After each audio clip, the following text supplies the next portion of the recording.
ونؤمن به ونتوكل عليه ونعوذ بالله من شرور أنفسنا ومن سيئات أعمالنا من يهده الله فلا مضل له ومن يضلله فلا هادي له ونشهد أن لا إله إلا الله وحده لا شريك له ونشهد أن سيدنا ومولانا محمدا عبده ورسوله صلى الله عليه وعلى آله وأصحابه وبارك وسلم تسليما كثيرا كثيرا أما بعد فأعوذ بالله من الشيطان الرجيم بسم الله الرحمن الرحيم لقد كان لكم في رسول الله أسوة حسنة صدق الله العظيم۔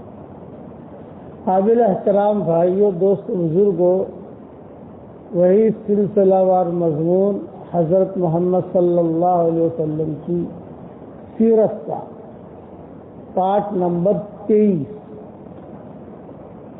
اب حضور صلی اللہ علیہ وسلم نے مینا وغیرہ میں کام شروع کیا، نبوت مل گئی، مکہ والے مخالفت کر رہے ہیں، آپ نے فرمایا کہ کہاں جا کے کام کروں؟ تو آپ صلی اللہ علیہ وسلم مینا تشریف لے جاتے تھے۔ جیسے ہم لوگ حج کرتے ہیں ویسے حجاز کے جو بے ایمان تھے وہ بھی حج کرتے تھے، آتے تھے مکہ مکرمہ، اور اس طریقے سے ان کے بھی حج کی تاریخیں ہوتی تھی۔ بڑے بڑے گروپ، بڑے بڑے رؤساء دور دور سے آتے تھے وہ لوگ، اور وہ اپنے اعتبار سے وہ حج ان پر چلتا تھا، لیکن ان کا حج جو ہوتا تھا وہ کھیل کود ہوتا تھا، کھیل کود، شرابی پیتے تھے، جمع ہوتے تھے، یہ نظام ان کا چلتا تھا۔ تو آپ صلی اللہ علیہ وسلم نے یہ سوچا کہ بھائی یہاں تو کوئی کام کرنے کا موقع ہے نہیں، مکہ مکرمہ میں کسی سے بھی بات کرو تو مخالفت کرتا ہے، کیا کروں؟ تو کبھی کبھار حضور صلی اللہ علیہ وسلم حج کے مہینوں میں سوق عکاظ، مجنہ، یہ بڑے بڑے بازار لگتے تھے، وہاں عکاظ مجنہ ان کا نام ہوتا تھا، بہت بھیڑ ہوتی تھی، ساری دنیا سے اس پورے حجاز سے لوگ آتے تھے۔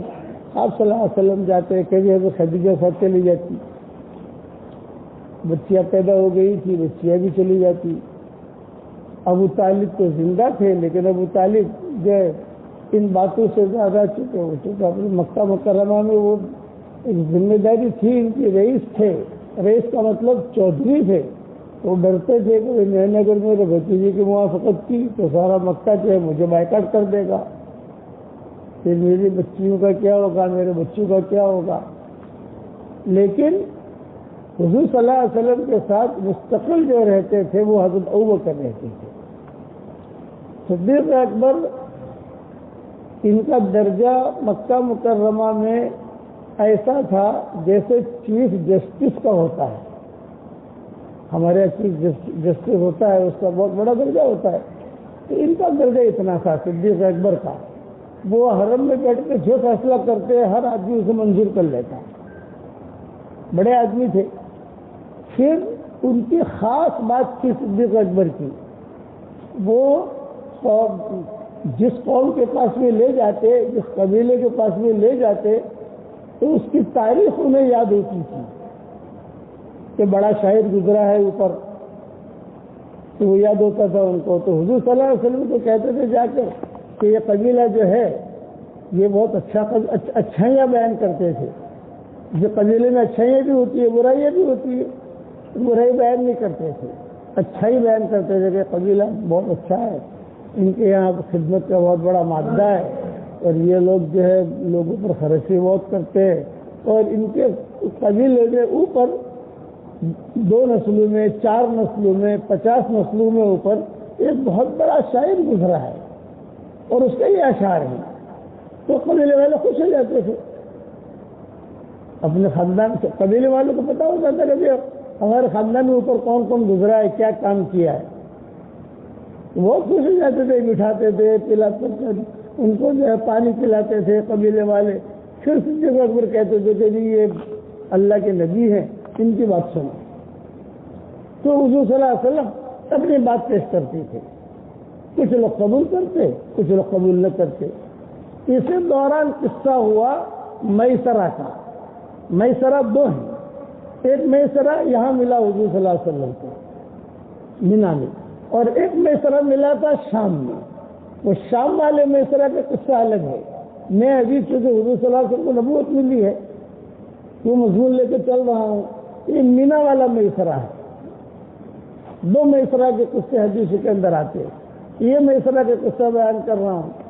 تو بہت بڑا گروپ لے کر آتا تھا، جیسے ٹور لے کر جاتے ہیں نا ہمارے یہاں. یہ بہت بڑا گروپ لے کر آتا تھا وہاں، اور اس گروپ کے اندر بڑے بڑے مالدار لوگ ہوتے تھے میسرہ کے گروپ میں. آپ صلی اللہ علیہ وسلم، حضرت ابوبکر، اندازے کہ کچھ بیٹیاں بھی تھی ساتھ میں، حضرت خدیجہ بھی تھی، ایک چھوٹی سی جماعت تھی. تو یہ بہت تھک گئے تھے، گرمی بہت ہوتی ہے وہاں. جب تھک گئے تو صدیق اکبر جو ہے وہ ان کے ذہن میں یہ بات آئی کہ بھئی یہ بہت بڑا گروپ لے کر آتا ہے یہ میسرہ، تو ان کے بعد جائیں. تو ان کے بعد جائیں گے تو فائدہ یہ ہوگا کہ کچھ نہ کچھ پانی مل جائے گا، کھجوریں مل جائیں گی. تو بہت بڑا گروپ ہوتا ہے تو کھانا بھی مل جائے گا، تو ان کو بٹھا دے گا ہم کو. اور حضور بہت تھکے ہوئے تھے، غیر معمولی تھکاوٹ تھی. یہ سب جگہ دعوت دیتے دیتے دیتے دیتے وہاں پہنچے تو میسرہ تھا وہاں، اور پورا جو اس کا خیمہ تھا وہ خالی، کوئی نہیں تھا. بڑے بڑے چودھری تھے لیکن کوئی مکہ گیا ہوا تھا، کوئی کہاں گیا ہوا تھا، کوئی بازار میں گیا ہوا تھا. تو صدیق اکبر رضی اللہ تعالیٰ عنہ نے میسرہ سے کہا کہ بھائی دیکھو ہم جو ہے بہت تھکے ہوئے ہیں اور تمہارا خیمہ خالی ہے، اس لیے اگر تھوڑی دیر کے لیے ہمیں یہاں آرام کی جگہ مل جائے، تھوڑا آپ سستا لیں، تھکن اتر جائے گی ہماری، اور بچیاں بھی ساتھ ہے ہمارے، اور تم تھوڑی سی اتنی مدد کرو. تو میسرہ اچھا خیال کا تھا، اس نے کہا ہاں ہاں ضرور ضرور، آ جاؤ آ جاؤ. بستریں تو خالی تھی، وہاں تو کوئی تھا ہی نہیں. اور کہا نہیں آرام کرو یہاں پر، یہاں آرام کرو. پانی پلایا، کھجوریں کھلائی میسرہ میں. اور حضور صلی اللہ علیہ وسلم تو جو ہے لیٹتے ہی آنکھ لگ گئی، تھکے ہوئے تو تھے، ایک دم آنکھ لگ گئی آپ کی. اور صدیق اکبر وہ کبھی ایک دم سے سو جاتے، کبھی ایک دم سے جاگ جاتے. حضور کا کیا حال ہے دیکھو میں. تب جا کر انہیں صدیق کا درجہ ملا ہے. یہ صدیق کا درجہ جو ملا ہے یہ بہت اونچا درجہ ہے ہماری شریعت میں. یہ خدمت کی ہے انہوں نے کہ وہ کبھی سوئے کبھی نہیں سوئے، کبھی جو ہے وہ دیکھتے رہے، بھی بچیاں بھی ساتھ میں ہے، وہ بھی ساتھ میں ہے، اور مجھے یہ خیال رکھنا ہے. چنانچہ آپ کے ابھی آنکھ لگی ہی تھی کہ سارے چودھری آ گئے جو اپنے کام سے گئے ہوئے تھے، اور انہوں نے دیکھا بھی کوئی اجنبی آدمی ہے، بچیاں ہیں، یہ کیا بھی کون ہے خیمے کے اندر. میسرہ کو پوچھا، جو وہی ذمہ دار تھا میسرہ، تو اس کو پوچھا کہ یہ کون لوگ ہیں، کیا بات ہے. تو میسرہ نے کہا کہ بیٹھو بیٹھو سوئے ہیں وہ، آپ بیٹھو. تو سیٹھیوں کو بٹھایا اور بٹھا کر کہا یہ اللہ کے نبی ہے جو سوئے ہیں وہ، اور میری رائے یہ ہے کہ یہ اللہ کے نبی ہے، تم مکہ میں آئے ہو اور تم حج کرنے کے لیے، اچھا یہ ہے گھر جانے سے پہلے پہلے، اپنے علاقے میں جانے سے پہلے پہلے اسلام قبول کر لو، یہ تمہارے لیے بہت اچھا رہے گا. میں بھی مسلمان ہو جاؤں، تم بھی مسلمان ہو جاؤ. یہ میسرہ نے بات رکھی. تو یہ سارے کے سارے بھڑک گئے. انہوں نے کہا نہیں نہیں تجھے پتہ نہیں ہے میسرہ، مکہ والے سارے اس آدمی کے مخالف ہیں. اگر ہم نے اس کا ساتھ دیا تو مکہ میں آنے کا ویزا بند ہو جائے گا، ہم مکہ نہیں آ سکیں گے، ہمارے یہاں سے کوئی نہیں آ سکے گا، یہ لوگ پابندیاں لگائیں گے. اس لیے یہ بات تو کر مت، لیکن یہ تو نے جو یہاں ٹھہرایا ہے ہمارے پوچھے بغیر جگہ تو ہماری ہے، تجھے کس سے کہا یہاں ٹھہرنے کا؟ ہم سے پوچھ تو لیتا، یہ پیسے تو ہم دے رہے ہیں، تو ہمارا خادم ہے، اسکول لے کر آتا ہے، تیرا تو نہیں ہے نا، سارا کھانا پینا گھوڑے گدھے جو بھی ہے اٹھنے سارا خیموں کے خرچے سارے ہم دیتے ہیں۔ تو دو چار جو ہے یہ بڑے شریر تھے۔ بعض آدمی ہوتے ہیں، کوئی مجمع ہوتا ہے، اس مجمع کے اندر کچھ لوگ بہت خبیث مزاج کے ہوتے ہیں، مزاج میں خباثت ہوتی ہے، کوئی کام ہوتا ہے نہیں، ان کا کام ہی ہوتا ہے فتنہ کرانا، فساد پھیلانا، ان کا کام ہی ہوتا ہے فساد پھیلانا، یہ ہر جگہ ہوتا ہے، اس دور میں کچھ زیادہ ہی ہے، اور ایسو کو اللہ پھر حلال بھی کر دیتا ہے۔ ایسے آدمیوں کو اللہ تعالیٰ، میں مسجد نبی میں بیٹھا ہوا اور ایک آدمی بھاگا بڑا ماشاء اللہ مولانا مولانا مولانا السلام علیکم وعلیکم السلام، مولانا یہ شورى عمارت میں کیا مسئلہ ہے؟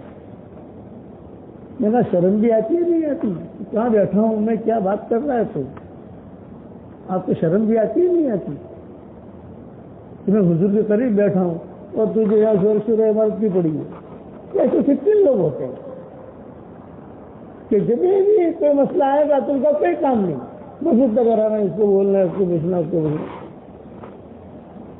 میں نے کہا کبھی جو ہے تو 3 چلے لگا، تو بگڑا ہوا مال ہے، جو بگڑا ہوا مال ہوتا ہے وہ یہ بگڑے ہوئے تھے، ظاہر کے اندر جو ہے وہ اچھے تھے لیکن بگڑے ہوئے، انہوں نے جو ہے فوراً میسرہ کو ڈانٹنا شروع کر دیا، ایک سیٹ نہیں یہاں سے ڈانٹا، ایک سیٹ نہیں، حضور تو سوئے ہوئے تھکے ہوئے تھے، تو وہ شرارت تھی ان کے دماغ کے اندر، اور شرارت ہوتے ہی جو انہوں نے، کسی نے حضور کا ہاتھ پکڑا، کسی نے پاؤں سے حضور صلی اللہ علیہ وسلم کو مارا، اٹھو اٹھو بھی ہماری جگہ خالی کرو، ہماری جگہ خالی کرو، یہاں سے نکلو، تم کیسے آ گئے؟ اب کچی نیند کے اندر آدمی ویسے بھی چکر آتے ہیں، اسے کچی نیند ہو نا تو آدمی کو چکر آتے ہیں، آدمی نیند کے بعد اٹھتا ہے، تھوڑا سنبھلتا ہے، سنبھل کر پھر اپنا کام شروع کرتا ہے۔ انہوں نے یہ حرکت کی حضور صلی اللہ علیہ وسلم کے ساتھ۔ صدیق اکبر نے حضور صلی اللہ علیہ وسلم کو سنبھالا، بچیوں نے بھی سنبھالا، اور پھر آہستہ آہستہ حضور صلی اللہ علیہ وسلم کھڑے ہوئے، وہ میسرہ جو ہے وہ دل کے اندر رونے لگا کہ ارے بھائی میں نے ان کو یہاں تھوڑی سی پناہ دی اور ان لوگوں نے یہ حرکت کی،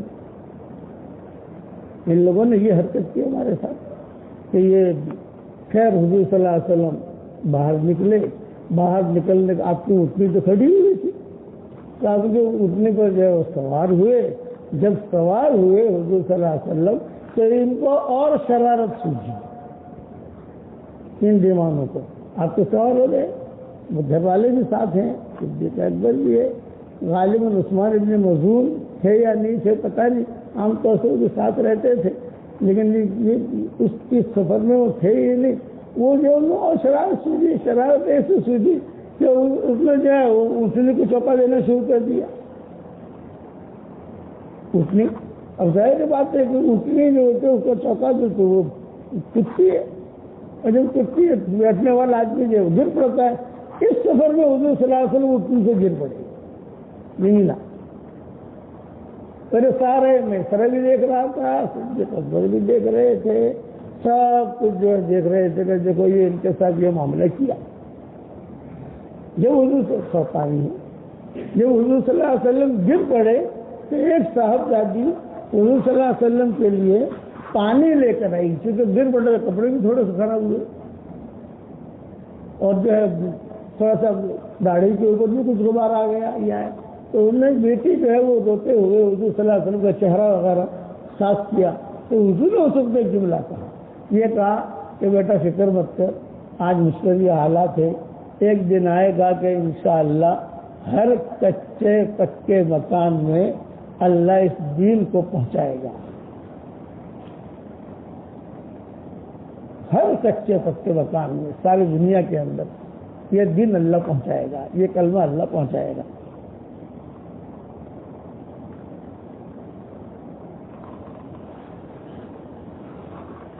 اب یہ حالت ہوئے تو حضور صلی اللہ علیہ وسلم مایوس ہو کر، کسی نے سنی نہیں، اور مایوس ہو کر جو ہے وہ جا رہے تھے۔ اس میں چونکہ حضور صلی اللہ علیہ وسلم جو ہے وہ 2 سال کے تھے، 2 سال کے بعد جو ہے وہ حضور صلی اللہ علیہ وسلم کی وفات ہو گئی، 2 سال کے بعد جو ہے وہ حضور صلی اللہ علیہ وسلم کی وفات ہو گئی۔ وہاں ان لوگوں کے حق میں دور دور سے لوگ آتے تھے، کوئی تاجر ہوتا تھا، کوئی غریب ہوتا تھا. یہ حفیظ کنڈی جو ہے کہ تجارت کے عطر کے بڑے تاجر تھے، حضرت عباس کے خاص دوست جو ہے یہ وہی بھی تھے. ان کو انہوں نے فوراً اسلام قبول کر لیا اور حضرت عباس سے پوچھا کہ یہ کون ہے؟ حضرت عباس نے کہا میرا بھتیجا ہے. لیکن یہ کہ بھئی میں بھی جلدی میں بات مانتا ہے نہیں، بات تو صحیح کہتا ہے، دل ہمارا یہ ہے کہ بات صحیح کہتا ہے، لیکن یہ کہ میں بھی میرے قوم کے ساتھ ہوں، قوم کو بھی دیکھنا ہے اور ہم قوم کے بڑے ہیں. اگر جو ہے ہم نے بات مان لی اور قوم میں اختلاف ہوا تو بائیکاٹ ہوگا، خون خرابہ ہوگا، اس لیے میں خاموش ہوں. اسی لیے علماء نے لکھا ہے کہ حضرت عباس بہت جلدی اسلام انہوں نے قبول کر لیا تھا لیکن چھپا رکھا تھا. کب مسلمان ہوئے ہیں؟ آخر مسلمان ہوئے حضرت عباس. کب مسلمان ہوئے؟ حضور صلی اللہ علیہ وسلم فتح مکہ کے لیے جب نکلے، مکہ مکرمہ فتح کرنے کے لیے. اب جس مکہ چلتے چلتے چلتے چلتے مکہ مکرمہ تو آخر میں فتح ہوا ہے نا. جو فتح کے لیے نکلے تھے حضرت عباس اپنے بچوں کو لے کر مدینہ جا رہے تھے، راستے میں ملے. حضور کو خوشی ہوئی. ہم نے فرمایا چچا آپ کہاں جا رہی ہوں؟ یہ فرمایا میں مسلمان ہو کر مدینہ جا رہا ہوں. تو آپ نے دو جملے کہے. ایک کہا کہ میرا چچا یہ آخری مہاجر، تو ان کی آخری ہجرت ٹھیک نہیں تھی، یہ ہجرت فرض تھی نا، بہت عباس پر ختم ہو گئی کہ میرا چچا جو ہے یہ آخری مہاجر اور میں آخری نبی اور یہ امت آخری امت. ہم کو کہا یہ امت آخری امت اور میں آخری نبی اور یہ آخری مہاجر. اور حضرت عباس سے کہا کہ تم جاؤ اور جلدی سے گھر والوں کو کہیں سے کہیں چھوڑ دو، وہاں پر ہمارے گھر بھی خالی ہیں. لیکن آپ تو فتح مکہ کے لیے نکل گئے، آپ کے ساتھ حضرت میمونہ تھی، حضرت ام سلمہ تھی، تو دونوں سے کمرے خالی تھے. کوئی اولاد تو تھی نہیں ان کی، ام سلمہ کی اولاد تھی. تو فرمایا کہ چلو کہیں نہ کہیں ایڈجسٹمنٹ ہو جائے گا، لیکن تم اپنے بچوں کو وہاں رکھو اور تم جلدی سے ہمارے ساتھ جڑ جاؤ فتح مکہ کے سفر میں. تو ایسا دوڑے دوڑے دوڑے دوڑے کہ برابر گھر والوں کو وہاں سیٹ کر دیا. سیٹ کر کے فوراً حضور کے ساتھ شریک ہو گئے. یعنی حضور کا یہ حدود حرم میں داخل ہونے سے پہلے مکہ مکرمہ عباس آ گئے تھے. ابو سفیان جو مسلمان ہوئے ہیں، حضرت امیر معاویہ کے والد جو مسلمان ہوئے ہیں، وہ حضرت عباس کی تشکیل میں مسلمان ہوئے ہیں. حضرت عباس نے تاجر سے عطر کے تاجر کا حافظ کنڈی نام آتا ہے کتابوں میں، اس سے یوں کہا کہ میرا بھتیجا ہے، لیکن یہ ابھی بھی یہ کھڑا ہوا ہے اور یہ بات کرتا ہے کہ یہ کرنے والے اللہ ہیں، کرنے والے اللہ ہیں، کرنے والے اللہ ہیں. سب چیزوں کو نفی کرتا ہے مخلوق کی. اور میں جو ہے ڈرتا ہوں میری قوم سے. اندر سے تو مسلمان، جیسے فاطمہ اسدیہ جو ہے ابو طالب کی اہلیہ، یہ بھی اندر سے مسلمان ہو گئی تھی، وہ ڈرتی تھی ابو طالب سے. یہ میرا شوہر ہے، میرے بچے ہیں، اور اگر میں مسلمان میں نے اسلام کا کر دیا کہ تو ماریں گے مجھے، میں کہاں جاؤں گی. ابو طالب کا جس دن انتقال ہوا تو 2 دن کے بعد آپ مسلمان ہو گئی ہو. میں تو پہلے اندر سے تو مسلمان تھی. اب حضور صلی اللہ علیہ وسلم جو ہے بہت مایوس ہو گئے کہ بھائی آئے سفر میں تو کوئی ملا نہیں، کوئی کام ہوا نہیں اور کسی نے بات مانی نہیں. کچھ 1-2 آدمیوں نے بات مانی. آپ تو چلے گئے مکہ مکرمہ. لیکن یہ میسرہ بہت ہوشیار تھا. یہ میسرہ نے سب چودھری جب جمع ہوئے تو سب کو ملا کر کہا کہ تم نے اس آدمی کے ساتھ جو معاملہ کیا ہے وہ معاملہ ٹھیک نہیں. ایک آدمی تمہارے وہاں آئے تو تم کو جو ہے اس کا احترام کرنا چاہیے. مہمان بن کر آیا ہے اور لاتے مار کر اٹھانا اور پھر ہاتھ پکڑ کے اٹھانا، یہ چیز ٹھیک نہیں. اور میں ابھی بھی تمہیں کہتا ہوں کہ مکہ قریب ہے، ہم بہت دور سے آئے ہیں. وہ لوگ بہت دور سے آئے تھے، بہت دور سے آئے ہیں.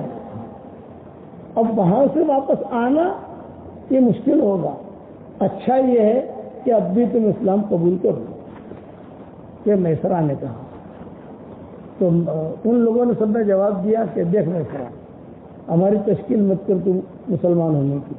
ہمیں جانا ہے نا، اپنے گاؤں میں جائیں گے ہم، تو راستے میں یہودیوں کی بستیاں پڑتی ہیں اور وہ اہل کتاب ہیں. ہم ان یہودیوں سے پوچھیں گے، وہ کہتے ہیں کہ ہاں اللہ کے نبی ہیں، ہم واپس ہو جائیں گے. اور اگر وہ کہیں گے نہیں اللہ کے نبی نہیں ہے، اپنے گاؤں میں چلے جائیں گے. اس کو کہتے ہیں دین کے کام کو ٹالنا. جو آدمی دین کے کام کو ٹالے، دل میں یہ ہوا کہ 2 رکعت نماز پڑھ لوں، افغان تو بعد پڑھ لوں گا، وہ آدمی محروم رہتا ہے. دل میں آیا کہ میں فلاں جگہ مسجد بن رہی ہے، مدرسہ بن رہا ہے، میں کچھ پیسے دے دوں، تو یہ اللہ کا مہمان ہے جو آپ کے دل میں آیا، کر لیجیے آپ. تو ایسے بعد میں کر لوں گا، 1 سال کے بعد کر لوں گا، 2 سال کے بعد کر لوں گا، بعد میں یہ تو محروم رہے گا. وہ زیادہ دن چل نہیں سکے گا. تو دین کی بات ٹالی ان لوگوں نے. سارا قافلہ روانہ ہوا، یہودیوں کی بستیوں کے اوپر سے گزر ہوتا تھا. چونکہ وہ لوگ بھی خیال رکھتے تھے، یہ لوگ بھی خیال رکھتے تھے. بستیاں بہت تھی ان کی، نصارہ کی بستیاں بھی تھی، یہودیوں کی بستیاں بھی تھی. تو ان کو جو ہے جا کر پوچھتے. یہ میسرا خود کہتا کہ دیکھو چچا، ایک چودھری تھا، اس کو کہتے کہ چچا دیکھو یہ یہودی کی بستی ہے، یہ ان کے بہت بڑے عالم ہیں، یہ بھی بڑے عالم ہیں، یہ بھی بڑے عالم ہیں، ان سے پوچھو ابھی مکہ قریب ہے. تو پوچھتے تو کہتے ہاں وہ نبی اللہ، وہ اللہ کے نبی، یقینی طور پر اللہ کے نبی، اور ہماری کتابوں میں لکھا ہوا ہے. اچھا تو تم لوگ کیوں مسلمان نہیں ہوتے؟ یہی تو ہے، یہ اللہ کے نبی ہے تو آپ لوگ مکہ قریب ہے، آپ کیوں نہیں آتے یہاں؟ یہ پوچھتے بڑے میاں. تو وہ کہتے کہ ہمارا ایسا ہے کہ یہ ہمارے خاندان میں اتنا بڑا نبی کیوں نہیں آیا، ہمارے یہودی میں کیوں نہیں آیا؟ حسبا من عند انفسهم من بعد ما تبين لهم انه الحق. حسب کی وجہ سے ہم یہ نہیں کرتے. سارے انبیاء 70,000 انبیاء بنی اسرائیل میں آئے ہیں، کئی نبیوں کو انہوں نے قتل کیا ہے. تو بولے کہ اتنے سارے انبیاء ہمارے خاندانوں میں آئے، فلاں خاندان میں اتنے آئے، فلاں خاندان میں اتنے آئے، فلاں یہ کیسے چلا گیا؟ بنی اسماعیل میں کیسے چلے گئے یہ لوگ؟ یہاں کیسے پیدا ہوئے؟ حسد، قرآن کہتا ہے حسدا من بعد ما تبین لهم انه الحق. حسد کی وجہ سے، حالانکہ وہ جانتے تھے. دوسری جگہ قرآن میں اللہ فرماتے ہیں الذین آتیناہم الکتاب یعرفونہ کما یعرفون ابناءہم.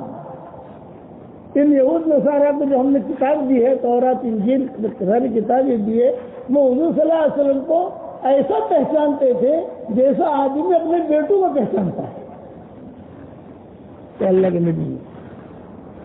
لیکن حسد، اندر کا بغض یا اندر کا رضائی، ہم اس وجہ سے مسلمان نہیں ہوتے. لیکن ہے وہ اللہ کا نبی، یہودی کہتے تھے. پھر میسرا چودھریوں کو کہتا تھا، دیکھ رہا ہے میں کہتا تھا نا کہ اللہ کے نبی ہے، ابھی مکہ قریب ہے. ان چودھریوں نے کہا کہ تو زیادہ بات مت کر، ہم آئندہ سال دیکھیں گے. ہر سال آتے ہیں حج کے لیے، آئندہ سال دیکھیں گے. یہ کہتے کہتے سارے کے سارے اپنے علاقے میں پہنچ گئے، اور جگہ ان کی بہت دور تھی مکہ مکرمہ سے. وہاں پہنچ گئے. لیکن میسرا جو ہے وہ تشکیلیں کرتا رہا کہ دیکھو پھر سے حج کا مہینہ آ رہا ہے، ہم سب کو حج میں جانا ہے، کون ہے کون چلے گا کون چلے گا. ٹور چلانا تھا نا اس کو تو، اور سب کی خیر خبر لینی تھی کون کرے گا کون کرے گا. حالات کچھ ایسے آئے ان کے علاقے میں کہ لوگ مکہ نہیں پہنچ سکے. حالات میں گھیر لیا. خدا نخواستہ بیماری آ گئی یا پھر پیسوں کی کمی ہو گئی، یہ لوگ حج میں نہیں آ سکے. تو وہ اس طرح نے کہا کہ دیکھو ہم جا نہیں سکے حج میں، آئندہ سال جائیں گے. جب دوسرا سال آیا تو اس میں اور حالات خراب ہو گئی. تیسرا سال آیا اور حالات خراب ہو گئی. 23 سال تک وہ لوگ مکہ نہیں پہنچ سکے. 23 سال 23 ایئر. اور ایک ایک کر کے یہ لوگ مر گئے. جو بوڑھے تھے ایک ایک کر کے میسرہ جو تھا یہ جوان تھا، تو اس نے یہ سوچا کہ یار یہ جنت میں جاوے جہنم میں جاوے، میں میری فکر کیوں نہ کروں گا؟ لوگوں سے خبریں لیتا تھا پانی کہ جی آج حضور کہاں ہے، یہاں تک کہ حضور صلی اللہ علیہ وسلم کی ہجرت کا بھی اسے پتا، غزوات جو ہوئے اس کا بھی اسے پتا۔ ہوشیار آدمی تھا، جو آدمی خیر کو ڈھونڈے گا تو خیر اس کو ڈھونڈے گی، اور اگر کوئی آدمی غافل رہے گا تو ہمیشہ غافل ہی رہے گا، یاد رکھا۔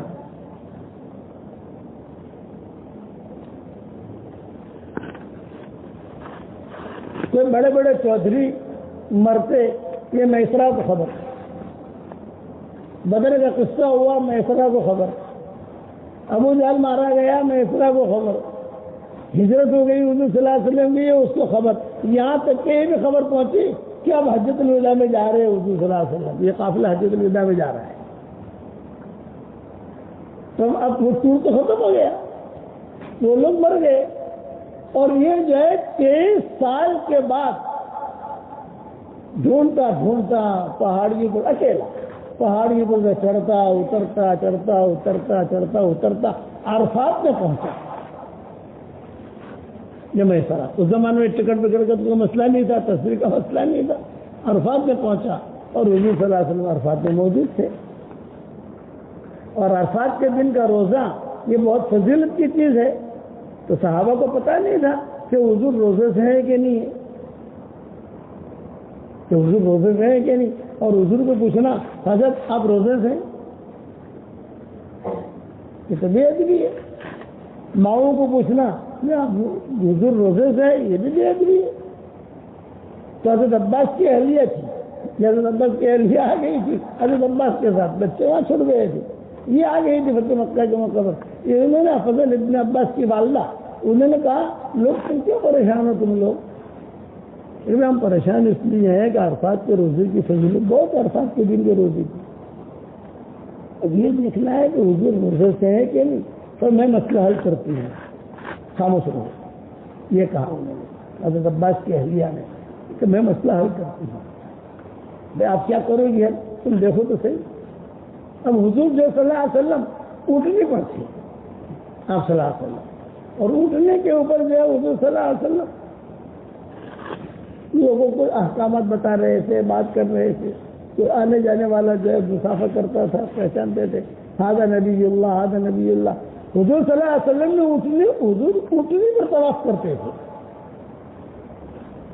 وجہ کیوں کہ لوگوں کو پتہ چلے گے اللہ کے نبی، اس لیے ہم آئے کہتی تھی ہم سب پہلے طواف کرتی تھی، لیکن حضور صلی اللہ علیہ وسلم اٹھنے پر کرتے تھے تاکہ سارے عرب پہچان لے کے بھی اللہ کے نبی، یہاں پر بھی اٹھنے پر تھے، اور سارا مقافلہ جو ہے سامنے تھا، اور یہ میسرہ ڈھونڈتا ڈھونڈتا ڈھونڈتا ڈھونڈتا ڈھونڈتا ڈھونڈتا، اب ظاہر بات ہے کہ 23 سال ہو گئے، 30 سال میں ایک نسل بھی بدل جاتی ہے اور چہرہ بھی بدل جاتا ہے آدمی کا،